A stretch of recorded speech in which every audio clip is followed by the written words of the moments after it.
What I do know from the tobacco side is once the ads were banned, at least on television, and do you know how that happened, by the way? This is part of the story, is in the 1970s, we had something called the Fairness Doctrine in the US.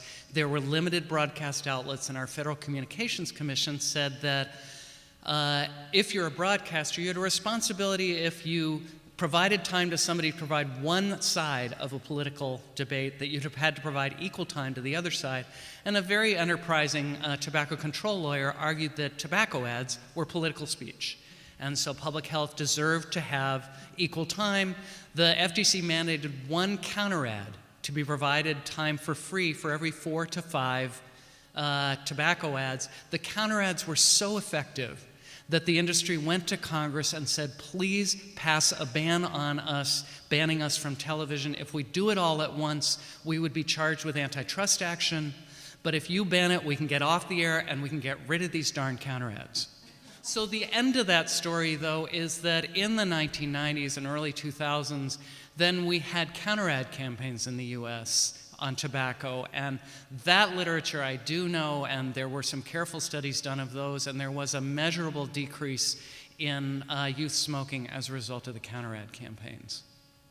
Also, socioeconomically, it's really interesting. Drinking and smoking are very different. Drinkers are middle class and up. They're white, they're wealthy. You know, in the US, people who make more than $75,000 a year are the most likely to be binge drinkers. Tobacco is the opposite socioeconomically. The social conversation about alcohol is so different than the social conversation about tobacco. The fact that we're even having that policy discussion is a good sign, but my guess is that when that conversation really started getting traction in trade negotiations was when there was a substantial number of countries that had significant bans on tobacco advertising. And right now, France is a pretty significant outlier in that area. However, as I say, you know, Ireland's been talking about it, South Africa, et cetera. There is increasing conversation about this. Yeah, many of us are a little more worried that the trade agreements will actually knock down bans on marketing. But anyway, that tobacco story is a hopeful story. I have colleagues who have done a wonderful typology of advertising from public service ads to true counter-advertising. And in my mind, true counter-advertising works in a kind of an image jujitsu. It uses the familiarity of the opponent's imagery against itself. The classic one being that Marlboro ad, you know, the two guys on horseback, but this one says, "Bob, I miss my lung." It's played all over the world. You know, it works in a certain way because people are so familiar with the imagery in the first place.